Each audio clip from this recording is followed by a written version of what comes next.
Hey,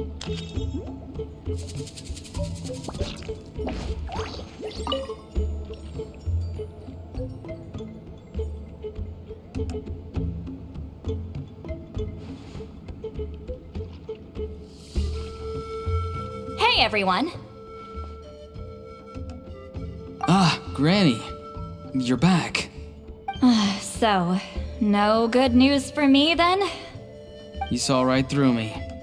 The Traveler collected a lot of spirits, and I checked all of them one by one. None of them matches Leela's description.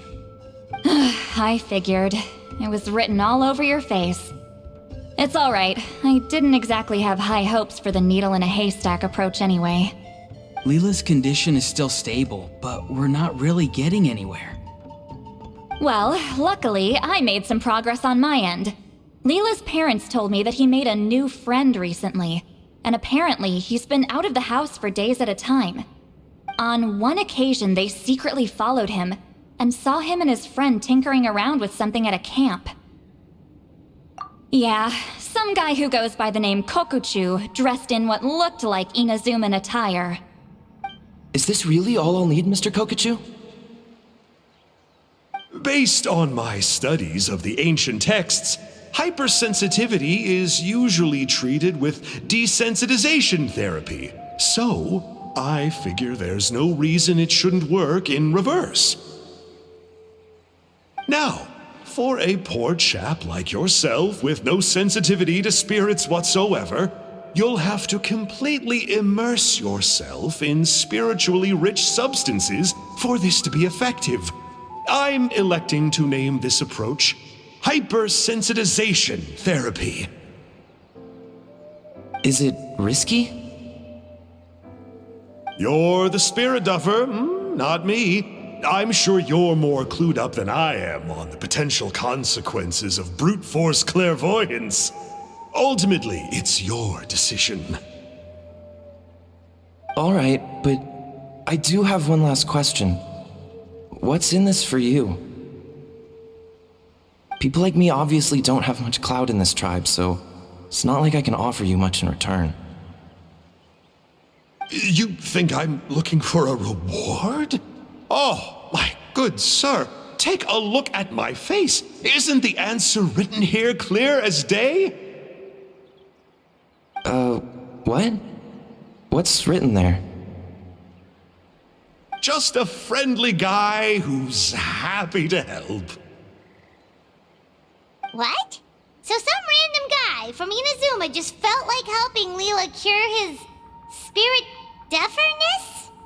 Hypersensitization therapy, huh? What a novel idea. Could that really work? Not on Leela by the looks of things. It's anything but novel. Our tribe used to offer it as a treatment once upon a time. But it was so fraught with risks and had such an abysmal success rate that it was eventually outlawed. As for this Kokuchu fellow, I'm sure he has his own agenda. He conveniently disappeared right after Leela got into this mess. Leela's parents gave me the address of the camp, so I went and checked it out. There were clear traces of spiritual energy, and also, look what I found. What's this? A broken shard, probably from a weapon or some sort of ceremonial implement. You feel that?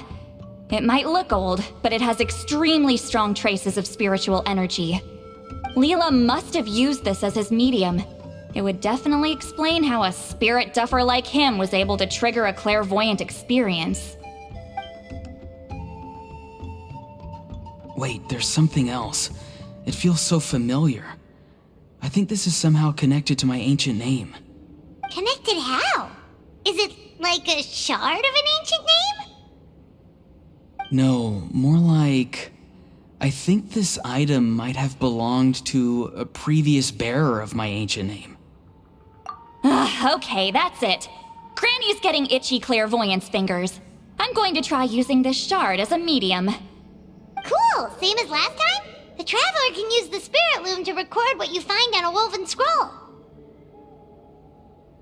Nope. Auroron can do the recording this time. Why? It's a safety measure. you have a better understanding of the spirit domain than the Traveler. If this really is a Sanhaj relic, you'll be better placed to deal with the fallout in the event that something goes wrong. Ah, see, Paimon? Told you Granny has a soft spot for the Traveler. Look at her not wanting to put him in danger. Meanwhile, I'm just a grandkid, so I'm expendable.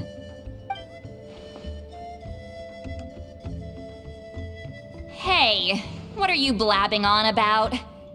Sorry, Granny. I'm ready now. Then let us begin.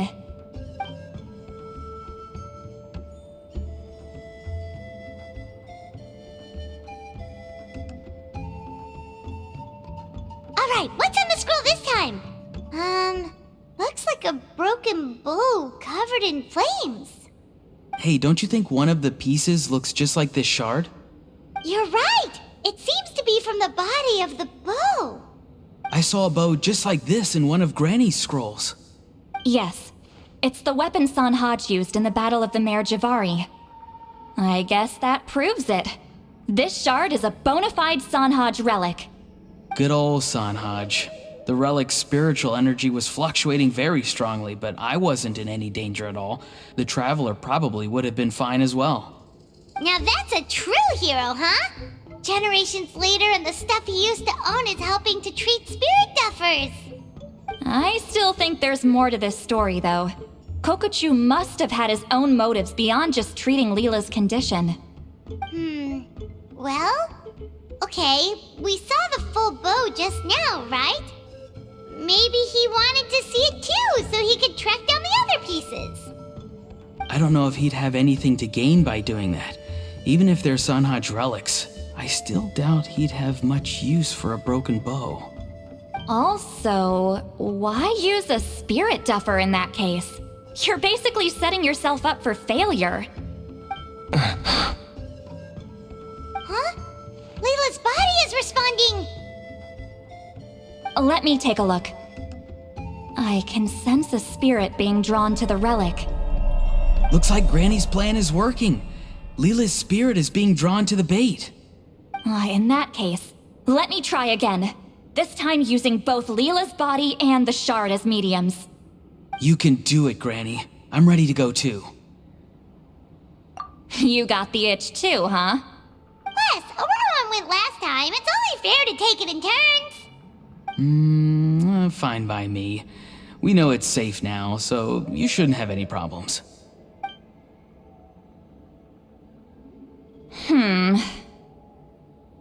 All right, if you insist.